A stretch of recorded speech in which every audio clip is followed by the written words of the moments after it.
Hello student, कैसे हैं आप लोग। हमारे चैनल नेशनल एग्जाम्स में आप लोगों का स्वागत है। तो उम्मीद है कि आप लोगों की तैयारी पूरे जोर और शोर से चल रही होगी।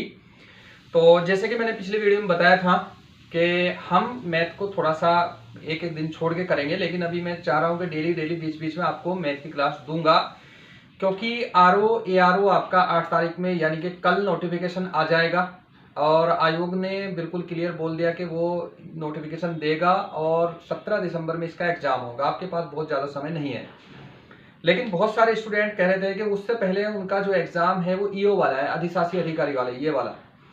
तो हमने प्लान बनाया था कि हम दोनों एग्जाम को साथ लेके चलेंगे। ठीक है, देखो इसमें और उसमें अंतर सिर्फ मैथ और हिंदी का है। इस एग्जाम में क्या है, हिंदी है और हिंदी भी बहुत कम है, सिलेबस में अभी आप लोगों को बताऊंगा। और उधर क्या है, मैथ है।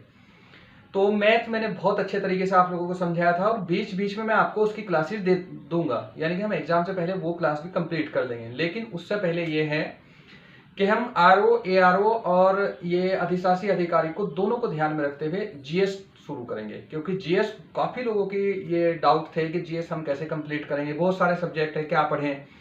बहुत सारे यूट्यूब वाले हैं, खासकर वो कोचिंग वाले हैं, वो बोल देते हैं कि आप हिस्ट्री के लिए, प्राचीन के लिए RS शर्मा पढ़ो, मध्यकालीन के लिए अगर मध्यकालीन हिस्ट्री पढ़ना है तो विपिन चंद्रा पढ़ो, और या फिर मॉडर्न के लिए स्पेक्ट्रम पढ़ो। इतनी मोटी मोटी वो किताब बताएंगे और बता रहे हैं, वीडियो है बहुत सारी, लेकिन ये गलत है। इतनी मोटी किताब इतने कम समय में नहीं कंप्लीट हो सकती। उनका तो अपना प्रचार है, बाद में बोल देते हैं कि नहीं अगर आपको ये नहीं पढ़नी तो हमारे कोचिंग में एडमिशन ले लो। तो देखो उनका अपना सिस्टम है प्रचार का, जो भी वो कर रहे हैं वो बात अलग है। लेकिन अगर आप हमारी ये क्लासेस कंप्लीट करेंगे, देखो कुछ खुद से करना पड़ेगा आप लोगों को। तो जैसे लुसेंट में बता देता हूँ कि आप ये टॉपिक्स आप पढ़ लो, जो टॉपिक बता रहा हूँ वो इतना टॉपिक पढ़ लिया करो। ठीक है, अब देखो जैसे ये हिंदी कंप्लीट कर रहे हैं, यहाँ हिंदी में इसमें समझाने के केवल कुछ टॉपिक्स है, थोड़े से जो है वो मैं भी बताऊंगा। इसके बाद हिंदी हम लगभग 15 क्लास से पहले ही से खत्म करेंगे हिंदी को। इसके बाद जीएस का एक अच्छा सब्जेक्ट उठाएंगे जो आप लोगों को टफ लगता है, और जो सिलेबस है बिल्कुल टॉपिक वाइज, जो प्रीवियस ईयर के क्वेश्चन में पूछा गया है, क्योंकि इसमें एक गड़बड़ होगी कि टॉपिक्स ओपन नहीं किए इन्होंने। तो हम अंदाजा लगाएंगे पिछले क्वेश्चन से या फिर जो पिछले एग्जाम्स हुए हुए हैं उनसे अंदाजा लगाएंगे ये टॉपिक्स रहेंगे। तो उस हिसाब से हम अपनी तैयारी करेंगे। और अगर आप हमारे साथ बिल्कुल जुड़े हुए हैं तो आपको छोड़ के नहीं जाएंगे, इसमें कंटिन्यू आपको क्लासेस मिलती रहेगी। मैथ की थोड़ी सी डिले होगी, कोशिश करेंगे कि एक एक दिन छोड़ के मैथ की दें। अगर कभी टाइम मिला तो एक दिन में 2 क्लास दे देंगे, एक मैथ की एक इसकी आ जाएगी। मुझे उम्मीद है कि शायद मैथ तो अभी कोई लोग कर नहीं रहा, बहुत कम कर रहे हैं, क्योंकि व्यू कम आ रहे हैं मैथ की वीडियो पे ना। तो ज्यादातर लोग जो लग रहे हैं वो जीएस के चक्कर में लग रहे हैं। देखो अपना यूकेएसएससी ने अपना कैलेंडर जारी कर दिया, कैलेंडर में भी काफी ठीक ठाक विज्ञप्ति है, वो सॉरी वैकेंसी है, उसमें आप लोगों ने देख लिया होगा। और आपके दिसंबर से एग्जाम है, 31 दिसंबर से शुरुआत है। तो इसमें जीएस बहुत इंपॉर्टेंट रोल अदा करेगा। और जीएस आपको एग्जाम के लेवल की पढ़नी, बहुत डीप या बहुत हाई लेवल नहीं पढ़ना। बहुत सारे स्टूडेंट ऐसे हैं जो मुझे कॉल करके बता रहे थे, क्योंकि डेली लगभग कॉल आती है, मैंने अपना नंबर दिया हुआ है, कि वो काफ़ी दिन से बड़ी डीप है, कई सारे कोचिंग्स को फॉलो कर रहे हैं, नोट्स बना दिए और वहाँ से आया कुछ नहीं। देखो कोई भी कोचिंग हो या किसी यूट्यूब को देख रहे हो तो उसमें ये देख लो कि प्रीवियस ईयर उसने कवर कितना किया है किस एग्जाम में। जैसे मेरा जो कंप्लीट क्लासेस आई थी वो पटवारी के लिए आई थी, जीएस की। और पटवारी के जीएस में बहुत लोगों का बहुत ही उसमें फ़ायदा हुआ है, उन लोगों का फाइनल सिलेक्शन भी हुआ है। वीडियो की कंप्लीट नहीं कर पाए थे हम, बीच में रोकनी पड़ गई थी। तो इसलिए आप जब भी किसी की क्लासेस शुरू करें तो वो कंप्लीट क्लास शुरू करें और पिछली देख ले कि ये कवर कितना क्या है, एग्जाम का लेवल का है या नहीं है। तो ये सारी चीज़ ध्यान में रखते हुए आपको शुरुआत करनी। तो आज से हम शुरू कर रहे हैं अधिशासी अधिकारी और कर राजस्व निरीक्षक वाला जो एग्जाम है उसकी हिंदी। और ध्यान रखना ये हिंदी आपकी जो ग्रुप सी वाला है, जो इंटरमीडिएट या स्नातक स्तरीय आया है अभी, उसमें काम आएगी, लेकिन उसमें टॉपिक्स कुछ ज़्यादा हैं। तो उसके टॉपिक्स जब मैं पढ़ा दूंगा और ये हिंदी यहाँ से आपके काम आ जाएगी। ठीक है, तो चलो आज की क्लास में यहाँ शुरू करते हैं। मैथ की क्लास आपको शायद कल मिलेगी, आपको हो सकता है आज शाम को मिल जाए। देखो कोई भी टॉपिक अगर शुरू करना हो सबसे पहले जानकारी होनी चाहिए उसके पूरे सिलेबस की। सिलेबस है क्या, सबसे पहले देख लेते हैं एग्जाम कौन सा है। अधिशासी अधिकारी कर व राजस्व निरीक्षक, इसकी है सामान्य हिंदी, और सामान्य हिंदी कितने की है, 100 नंबर की। ठीक है, सिलेक्शन डिसाइड कर देगी, 100 नंबर की हिंदी है, 200 का जीएस है। अब टॉपिक्स ये हैं इनके, मैंने थोड़े शॉर्ट में लिख दिए हैं, कुछ मैं डिटेल से बताऊंगा कि कौन कौन से चीजें आपको अच्छे से करनी है, कौन कौन सी चीजें मैं पढ़ाऊंगा, कौन सी खुद से करनी है। देखो पहला टॉपिक है वर्ण विचार। वर्ण विचार टॉपिक इतना इंपॉर्टेंट है कि हर एग्जाम में आप लोगों को मिलेगा। इसमें क्या क्या आएगा वर्ण विचार में, स्वर व व्यंजन का वर्गीकरण भी आएगा। इसमें स्वर का अलग अलग लिखोगे, ये व्यंजन अलग लिखोगे। इसके अलावा उच्चारण स्थान, प्रत्येक जो वर्ण होता है उसका उच्चारण स्थान कहाँ कैसे कैसे होता है, ये भी आपको याद करना पड़ेगा। इसके बाद है अनुस्वार, अनुनासिक, विसर्ग, यानी कि वर्ण विचार का मतलब ये होगा वर्णमाला के टोटल ही जितने भी डायमेंशंस बनते हैं सारे आपको तैयार करने पड़ेंगे। ठीक है, थोड़ा बहुत इधर उधर हो जाता है सिलेबस से, तो वो भी आपको तैयार करना ही पड़ेगा। तो पहला टॉपिक तो ये है जो मैं आपको बहुत अच्छा डिटेल से पढ़ाऊंगा। ठीक, इसके बाद आते हैं शब्द। ये सारे शब्द के प्रकार है, जैसे तत्शब्द, तत्सम, तद्भव, देशज, विदेशज। तो ये, और इसके बाद उपसर्ग, प्रत्यय, संधि, समास, पर्यायवाची। देखो ये जो समास है इसकी पूरी डिटेल क्लास में आप लोगों को पढ़ाऊंगा, क्योंकि इसमें, और ये संधि, इसकी डिटेल क्लास आप लोगों को पढ़ाऊंगा। इसमें समझना बहुत जरूरी है, ऐसे ये रटा नहीं जाएगा। बाकी इनकी जो थोड़ी थोड़ी कुछ के तो मैं नोट्स दे दूंगा पीडीएफ फॉर्म में आप लोगों को, और कुछ को क्या करूंगा कि थोड़ा मैं समझा दूंगा। जैसे तत्सम तद्भव के कुछ 5-6 तरीके हैं पहचानने के, उन्हीं तरीके से आपका सॉल्व हो जाएगा। सारी चीज रखने की जरूरत है भी नहीं। ठीक है, तो उसी से हो जाएगा। जैसे विलोम शब्द, पर्यायवाची शब्द, अनेकार्थी, तो ये जो शब्द होंगे इनके बारे में मैं आपको क्लास कराऊंगा। पहले हम ये करेंगे, उसके बाद हम संधि पे जाएंगे। ठीक है, फिर समास करेंगे, और फिर यहाँ सीधा इस पे व्याकरण वाले पार्ट पे आएंगे। तो ये जो कुछ चीज है इसमें जो बीच वाली, इन्हें मैं समझाने का अलग अलग तरीका बताऊंगा आपको कि कैसे आपको इन्हें समझना है और कैसे ये तैयार करने हैं। कुछ के मैं पीडीएफ आप लोगों को प्रोवाइड कराऊंगा, हमारा फेसबुक पेज है नेशनल एग्जाम्स। कुछ मैं आप लोगों को यही समझाऊंगा, लेकिन यही कि 15-16 क्लास में हम ये हिंदी कंप्लीट करेंगे। ठीक है, आज की इंट्रोडक्शन क्लास है इसलिए थोड़ा सा बोलना पड़ गया, तो आज शुरू करते हैं इसे। ठीक, अब देखो ये है, पहले देख लेते हैं। ये वर्ण विचार है, इसमें ये वाला रहेगा। तत्सम तद्भव में ये शब्द याद करने पड़ेंगे। आप लोगों के पास कोई भी किताब होगी, खासकर अगर लुसेंट सबके पास रहती है, उसमें से तत्सम तद्भव के एक एक बार सारी पढ़ दो। अपना थोड़ा सा दिमाग में रहना चाहिए कि हाँ ये एग्जाम में आता है और ये मेरे मोटे मोटे याद है, और पीछे का प्रैक्टिस सेट भी, ये सारे आप खुद से अभी से रिवाइज करना शुरू कर दो। ये शब्द वाला पार्ट है, बहुत इंपॉर्टेंट पार्ट है और बहुत बड़ा इसका रोल है यहाँ। अब ये आता है वाक्यांश के लिए एक शब्द।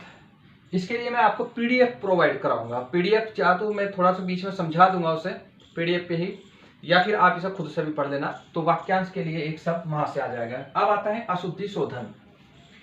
अशुद्धि शोधन, नाम छोटा है। अशुद्धि शोधन का मतलब कुछ अशुद्ध लिखे गए शब्द होंगे या वाक्य अशुद्ध होगा, उसे शुद्ध करके लिखना है आपको। नाम छोटा है लेकिन ये टॉपिक बहुत बड़ा है, पूरी हिंदी लगभग इसी के अंदर है, क्योंकि आपको इसमें लिंग की जानकारी, वचन की जानकारी होनी चाहिए और मात्राओं की जानकारी होनी चाहिए, तभी इसमें शुद्ध कर पाओगे उसे। तो ये सारा पूरा का पूरा टॉपिक कहाँ है, इसमें करेंगे, इसे मैं कराऊंगा आपको। अब आते हैं मुहावरे और लोकोक्ति।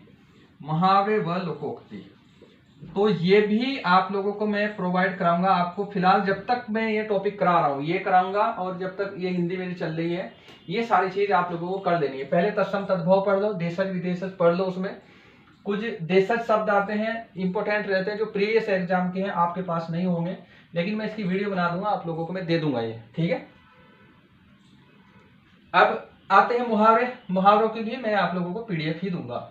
विराम चिन्ह मैं आप लोगों को समझाऊंगा कि इनका यूज कहाँ कहाँ कैसे कैसे होता है। यहाँ से बहुत इंपॉर्टेंट टॉपिक है, क्वेश्चन पक्का आएंगे यहाँ से। और आता है व्याकरण का भाग। ये पूरा भाग आप लोगों को समझना पड़ेगा, और ये इसमें थोड़ा टफ लेवल का रहना है। ये टफ लेवल के रहेंगे, क्योंकि बाकी ये सिंपल हिंदी है। लोगों को ये दिख रहा है कि हिंदी बड़ी सिंपल है, खुश हो रहे पूरे कि नहीं हिंदी सिंपल आ गई, हिंदी सरल आ गई। देखो अच्छी बात है, हिंदी सरल आ गई, लेकिन ये सरल सबके लिए, केवल आपके लिए नहीं है कि केवल आप ही के लिए सरल है, सबके लिए सरल है। तो इसलिए हिंदी में मान के चलना, इस 100 में से कम भी आपका 70 प्लस टारगेट होना चाहिए कि इतने नंबर तो आए ही आए, बिल्कुल। ठीक है, 100 में से 70 आपके नंबर आने चाहिए, तब आप मेरिट में आओगे, क्योंकि हिंदी सरल है तो सबके लिए सरल है। ठीक है, तो ये मैंने तुम्हें लोगों को सिलेबस बताया है, थोड़ा इस सिलेबस को नोट कर लेना। अब चलो शुरू करते हैं वर्णमाला। ठीक है, वर्ण विचार। वर्ण विचार से पहले क्या करते हैं, इसमें वर्णमाला आएगा, वर्णमाला पढ़ेंगे इसमें। आज की क्लास थोड़ी सी छोटी रहेगी, कल की क्लास में करेंगे, और लगभग 15 या 16 क्लास में कंप्लीट हिंदी हो जाएगी। सबसे पहले जिन लोगों को नहीं पता वो वर्णमाला लिख लो एक बार। ठीक है, वर्णमाला, इसकी परिभाषा क्या क्या होती है वो मैं आप लोगों को बताऊंगा। तो इससे पहले आपको वर्णमाला की जानकारी होनी जरूरी है। देखो सबसे पहले क्या आएगा, अ आता है, उसके बाद आ आता है, फिर ई, ओ, ओ, री, ए, आई, ओ, औ। ठीक है, ये आता है। इसमें लास्ट में अंग अह भी मिलेगा आप लोगों को, लेकिन अंग अह को अभी आप छोड़ के चलेंगे, उसे बाद में देखेंगे। ठीक है, तो आप जैसे आप लोगों ने ये पढ़ लिया, इतना ये कर लिया, ये जो पूरे के पूरे होंगे इसके सामने ऐसे लिख दोगे तुम स्वर। ये होते हैं वर्णमाला के स्वर, सबसे पहले रहते हैं ना, ये होते हैं स्वर। ध्यान रखना संख्या इनकी 11 है। देखो 1 2 3 4 5 11। ठीक है, तो इनकी संख्या कितनी होती है? 11। अब कुछ और जो होते हैं इसमें व्यंजन वो देख लेते हैं। ठीक है, अब यहां आता है जैसे क, ख, ग, घ और ये यो। ठीक है, ये वाला हो गया। इसके बाद जो अगला आता है च, छ, ज, झ और ये यो। ठीक, ये सारे अनुस्वार होते हैं। इनके पढ़ेंगे हम डिटेल से, केवल आपकी वर्णमाला की जानकारी है इसमें। इसके बाद आता है ट, ठ, ड, ढ, अड़। ये अण आ जाएगा। ठीक है, ये आएगा अण। फिर देखो ये अण आ गया। अब इसके बाद क, च, ट, त आएगा। त, थ, द, ध और ये आया न। इसके बाद कौन आएगा? प, फ, ब, भ और ये आया है म। ठीक है, ये जो इतने पूरे के पूरे होते हैं इन्हें बोलते हैं हम स्पर्श व्यंजन। ठीक है, आगे भी इनके बारे में पढ़ेंगे हम। तो इन सारों को बोलते हैं क्या? स्पर्श व्यंजन। तो इन्हें बोलेंगे, तुम लिख लो कहीं को, यहां लिखोगे स्पर्श, ये होता है स्पर्श व्यंजन। ठीक है, इन्हें क्या बोलेंगे? स्पर्श व्यंजन। अब अगले देखते हैं क्या होगा। हो गया इतना। अब अगला करते हैं। देखो इसमें क्या, य, र, ल और ये व है। ये इसके बाद आता है य, र, ल, व। तो इन्हें बोलते हैं अंतस्थ व्यंजन। पूरी वर्णमाला क्रम से है ये। ठीक है, ये मैंने थोड़ा सा इधर उधर करके लगा दिया, हो सके मैं इसे यहां तक लिख देता पूरे को। ये केवल इसलिए लिखा के जिससे आपको याद करना आसान है और हमें स्पीड से करना है। तो इसे बोलेंगे अंतस्थ व्यंजन। आगे भी आएगा इनके बारे में। ये अंतस्थ व्यंजन होते हैं। ठीक, उसके बाद अगला आता है उष्म व्यंजन। देखो कौन कौन आएंगे इसमें? सौ, ये सौ, ये वाला सौ और ये आ गया ह। तो ये कौन हो गया? उष्म व्यंजन। ठीक है, ये होता है उष्म व्यंजन। ठीक है, ध्यान रहेगा, ये कौन होगा? उष्म व्यंजन। अब और भी होते हैं, मैं इधर लिख रहा हूं, इसके नीचे लिखे जाएंगे वो अक्षय, त्र, अज्ञ और ये होता है स्र। ठीक है, इन्हें बोलते हैं संयुक्त व्यंजन। ये क्या होते हैं? संयुक्त व्यंजन। और बहुत ध्यान से तुम लोगों को कर लेना है, क्योंकि इसमें क्वेश्चन जो आएंगे बहुत अच्छे ठीक ठाक लेवल के आएंगे, क्योंकि बाकी का जो पार्ट है इसका बहुत आसान है। तो इसके आपको प्रॉपर नोट्स बनाने हैं। ठीक है, चलो अब शुरू करते हैं। अब देखो ऐसा नहीं कि केवल इसे आपको किताब साथ लगानी पड़ेगी इसमें। ये तो हो गई वर्णमाला। अब देखते हैं वर्ण क्या होता है, ध्वनि क्या होता है, वर्णमाला क्या होती है, कैसे कैसे ये काम करते हैं, इसमें देखते हैं। कुछ क्वेश्चन जो सीधे सीधे तुम्हारे आएंगे तो उसे देख लेते हैं। यहाँ पहले सबसे एक हेडिंग लिख लो आप यहाँ, ध्वनि। ध्वनि, ध्वनि से पहले एक चीज समझो। देखो दो चीज होती है, एक तो होती है भाषा, एक होती है लिपि। भाषा वो होती है जो तुम बोलते हो, मुंह से बोलते हो, और उस भाषा को जब आप लिखते हो चिन्ह के रूप में, उसे लिपि बोलते हैं। यानी कि हर भाषा की लिपि होती है। तो ये कह सकते हैं कि लिपि जो होती है वो भाषा से छोटी होती है। तो सबसे पहले मानव ने कोई चीज बोली होगी, जो सबसे पहला होगा या सबसे जो मतलब सूक्ष्म रूप से बोली हो, सबसे छोटे रूप में बोली होगी, उसे ध्वनि बोलते हैं। जैसे मान लो कि मैं बोलूं अ, एक ध्वनि निकली है मुंह से, तो भाषा का जो सबसे छोटा रूप होता है उसे बोलते हैं ध्वनि। ठीक है, ध्यान रहेगा, यानी कि ध्वनि भाषा से संबंधित होती है। तो इसमें कहोगी, तुम लिख सकते हो भाषा की सबसे छोटी इकाई, भाषा की सबसे छोटी इकाई। तो ध्वनि क्या होगी? भाषा की सबसे छोटी इकाई। अब ये देख लो कि तुम जब ये सबसे छोटी जो इकाई होगी आप जब इसे चिन्ह के रूप में लिखोगे, पहले क्या था कि हजारों साल तक क्या हुआ कि जैसे पहले वेद पढ़ते थे, लिपि का विकास नहीं हुआ था। जब लिपि का विकास नहीं हुआ था, हमें कोई चीज याद रखनी होती थी तो उसे पीढ़ी दर पीढ़ी याद करवाई जाती थी।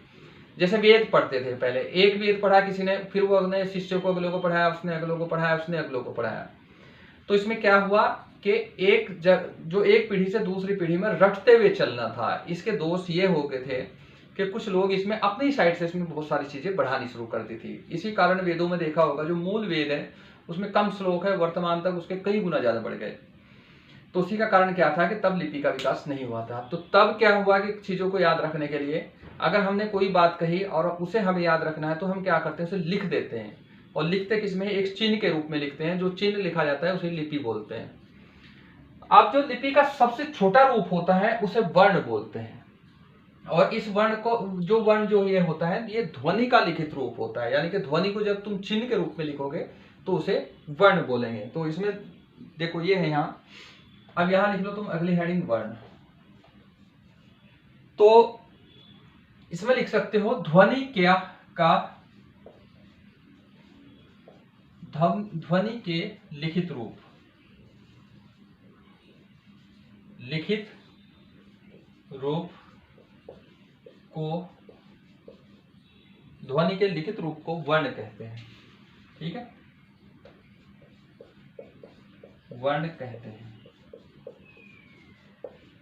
तो ये क्या आया, लिखित रूप आया, इसका क्या कहा, इसे वर्ण। अब वो जो हमने अभी पीछे लिखा था उसका नाम था वर्णमाला। तो ये यानी कि वर्णमाला वर्णों का समूह होगा, उसे वर्णमाला बोलते हैं। तो खाली वर्णों के समूह को तो वर्णमाला नहीं बोल सकते, एक व्यवस्थित रूप में लगाया गया होगा तभी वर्णमाला बोलोगे। तो तुम यहां लिख सकते हो वर्णमाला की परिभाषा, वर्णमाला। इसमें लिख सकते हो वर्णों का व्यवस्थित, वर्णों का व्यवस्थित समूह। ठीक है, वर्णमाला क्या है, वर्णों का व्यवस्थित समूह। ठीक, अब देखो वर्णों का व्यवस्थित समूह कैसे है। मान लो कि अगर तुमने क को ऊपर स्वर के ऊपर लगा दिया, स्वर को कहीं बीच में कर दिया तो मान लो गड़बड़ आ जाएगा सारा, एक व्यवस्थित रूप नहीं आ पाएगा, तब भाषा बिगड़ जाएगी, आपकी भाषा शुद्ध नहीं हो पाएगी, आप हो सके आप भाषा बोल ही ना पाए। तो वर्णों का एक व्यवस्थित जो रूप होता है उसे वर्णमाला बोलते हैं। ठीक है, अब देखो दोबारा फिर बताता हूं मैं। जैसे मानो ने सबसे पहले बोलना शुरू किया, जो मैं बोलता हूं या कोई भी बोलता है तो उसके मुंह से एक सबसे छोटी ध्वनि निकलती है। तो सबसे छोटी जो साउंड निकलता है तो उसे बोलते हैं ध्वनि। ठीक है, और इस ध्वनि को जब आप चिन्ह के रूप में लिखते हो तो उसे बोलते हैं वर्ण। ऐसे ही बहुत सारी ध्वनियों से मिलकर क्या बनी है, भाषा बनी है। तो उसी भाषा को आप क्या बोलते हैं, बहुत सारे शब्दों को मिला के बोलते हैं। ऐसे ही लिपि बहुत सारे वर्णों से मिलकर बनी है तो उसे बोलते हैं और उसे लिपि बोलते हैं। और जब ये वर्ण व्यवस्थित रूप से होते हैं, सभी वर्णों का प्रयोग किसी भी तरह का शब्द बोलने के लिए प्रयोग कर सकते हैं उसका। ठीक है, तो वर्णमाला क्या होगी, वर्णों का व्यवस्थित समूह होगी। ठीक, अब चलो आगे चलते हैं। अब जो करेंगे इसमें देखो स्वर आएगा। अब हम करते हैं स्वर, हम पढ़ते हैं स्वर यहां से। अब देखो स्वर क्या होगा कि ऐसा भाषा का ऐसा समूह, मतलब वर्णों का ऐसा समूह या फिर भाषा का ऐसा ग्रुप जो जैसा बोला जा रहा ऐसा ही लिखा जाएगा, उसे बोलते हैं स्वर। यानी कि इसे बोलने के लिए किसी अन्य वर्ण की ना तो सहायता की जरूरत होती, ना इसमें लिखते समय किसी अन्य की सहायता की जरूरत होती है। लिख तो मूल रूप में ही लिखा जाता है, लेकिन बोलते समय ये क्या होगा कि जैसा बोला जाएगा ऐसा लिखा जाएगा। और ऐसा इसलिए है क्योंकि व्यंजन जो होता है कि वो तुम मूल रूप में बोल नहीं सकते, मूल रूप में केवल लिखा जा सकता है। ठीक है, अब उसे जब व्यंजन आएगा तब वहां समझेंगे। तो हम क्या देखते हैं, स्वर करते हैं। तो इसकी जो परिभाषा रहेगी यहां, जो स्वर है, स्वर की परिभाषा हम लिख रहे हैं यहां, वे वर्ण जो स्वतंत्र रूप में होते हैं, स्वतंत्र रूप में होते हैं, और वे वर्ण जो अपने स्वतंत्र रूप में होते हैं और बिना दूसरे वर्णों की सहायता के, और बिना दूसरे वर्णों की सहायता के बोले जाते हैं। ठीक है, बोले जाते हैं, ध्यान रखना, ये बिना दूसरे वर्णों की सहायता के बोले जाते हैं, बोले जाते हैं। देखो जैसे कौन कौन आएगा, स्वर ले लो सारे इसमें। जैसे स्वर है, मैंने बोला अ जैसा बोला, मैंने क्या लिख दिया, ऐसा ही लिखा अजू का तुम, ये अ आ गया। मैंने लिखा ओ जैसा बोला मैंने, ऐसा ही आ गया ओ। तो यानी कि मैं जैसा बोल रहा हूं ऐसा मैं इसे जो का तू लिख रहा हूं। ऐसा व्यंजन के साथ नहीं आता, क्योंकि मूल रूप से जो व्यंजन होता है, व्यंजन का मूल रूप ये क ऐसे हलंत होता है, इसका मतलब होता है आधा, ये इसका मतलब होता है ये। अगर आपको ये बोलना है तो क आधा नहीं बोल पाओगे, आपको बोलना पड़ेगा आधा क। क बोलने के लिए आपने कितने वर्णों का यूज कर दिया, आपने 5-6 वर्णों का यूज कर दिया, आपको केवल एक वर्ण का यूज करना था बोलते समय। तो जब इनका नंबर आएगा मैं समझाऊंगा ये कैसे होते हैं। फिलहाल आप इस तक रहो, ऊपर वाले तक। फिलहाल आपको ये रख लेना है कि स्वर जैसे बोले जाते हैं ऐसे ही लिखे जाते हैं, और बिना किसी दूसरे वर्णों की सहायता के ये हम इन्हें लिख सकते हैं। ठीक है, अब देखो स्वर का प्रकार देख लेते हैं। जैसे वर्गीकरण होता है स्वर का, तो इनका हम वर्गीकरण देख लेते हैं कितने प्रकार के होते हैं। ये अलग अलग प्रकार के होंगे, जीभ के प्रयोग के आधार पर, मुंह के खुलने के आधार पे, मात्राओं के आधार पे, तो अलग अलग इनका प्रकार होता है, तो उसके आधार पे हम इसे करेंगे। तो स्वर के प्रकार, स्वर के प्रकार, स्वर के प्रकार। अभी थोड़ा सा जाना पड़ेगा मुझे, तो इसी कारण आज की क्लास हमें यही खत्म करनी पड़ेगी। कल की जो क्लास होगी, या आज शाम को ही क्लास में आपको हो सके दूसरी क्लास दे दूंगा, मैथ की क्लास आप लोगों को मिल जाएगी। और इसे कोशिश करेंगे, ये क्लास लगभग 40 मिनट 50 मिनट की चलेगी, जिसमें आपका पूरा ये 15-16 क्लास में हमें हिंदी खत्म करनी है पूरी। ठीक है, आज हमें ये स्वर कंप्लीट करने थे, लेकिन थोड़ा सा जाना पड़ गया मुझे, तो इसी कारण कल की क्लास में आप लोगों को सारी चीज मिलेगी। कोशिश करूंगा मैथ की क्लास भी साथ साथ मिले। देखो ये हिंदी, ये जो बैच चलेगा, सॉरी ये जो हिंदी चलेगी स्पेशल ईओ के लिए होगी। इसी का यूज आप कनिष्ठ सहायक वाले में कर सकते हैं, स्नातक स्तरीय में, इंटरमीडिएट स्तरीय में कर सकते हैं इसका प्रयोग। और इसमें जो जीएस चलेगी वो आरओ, एआरओ और जो स्नातक स्तरीय है और ये अधिशासी अधिकारी सब में काम आनी है। हम उसी लेवल की जीएस पढ़ेंगे जो एक वनडे एग्जाम का लेवल होता है, बहुत हाई लेवल या बहुत डीप लेवल नहीं पढ़ेंगे। बस आपको क्या करना है कि वीडियो को शेयर जरूर कर देना है। देखो मैं कोई वैसे तो ऑफलाइन पढ़ाता हूँ, वहाँ फीस ले जाती है, यहाँ पढ़ाया जाता है फ्री। ये फ्री तभी रहे, फीस वही है कि आप इस वीडियो को अधिक से अधिक शेयर जरूर करें, और जो भी अच्छी बुरी जो लगे कमेंट जरूर करें, या कोई भी क्वेरी हो या कोई डाउट हो तो ये कॉल करके जरूर पूछ सकते हैं, मैंने अपना फ़ोन नंबर भी दिया हुआ है, या कमेंट कर सकते हैं। आपको ऐसा नहीं करना कि आप किसी भी डर की वजह से या किसी वजह से अपनी तैयारी को प्रभावित करें, प्रभावित नहीं करनी। कोई डाउट हो क्लियर करके पूछ सकते हैं। अब देखो बहुत सारे बच्चों के कल परसों कॉल आई थी, तो वो लोग पूछ रहे थे कि थोड़ा सा किताब के बारे में, जीएस की बुक्स के बारे में या इसके बारे में। तो इसके बारे में हम प्रॉपर डिस्कस अगली वीडियो में करेंगे। देखो मैंने एक आइडियल रणनीति बता दी थी आप लोगों को, ठीक है। अब उसके हिसाब से आप अपने जो आपकी परिस्थिति है आगे पीछे कर सकते हैं, ठीक है। तो बाकी जो नेक्स्ट वीडियो है उसमें हम उसके बारे में डिस्कस कर लेंगे कि अगर आप केवल एक जो दृष्टि वाली किताब है उसी के सहारे पढ़ रहे हैं और कोई किताब नहीं पढ़ रहे हैं, तो एक्स्ट्रा आपको कैसे मतलब डेटा लेना है जिससे आपका टाइम से पूरा हो जाए, ठीक है। आपको जो भी बुक लेनी है वो आपका एग्जाम से पहले कंप्लीट होनी चाहिए। ऐसा नहीं कि मोटी मोटी बुक ले लो, एग्जाम तक उसका आधी बुक कंप्लीट ना हो तो फेल होना निश्चित है। उसमें आपको टाइम के हिसाब से अपने सोर्स चूज करने हैं, ठीक है। तो चलो मिलते हैं नेक्स्ट वीडियो में।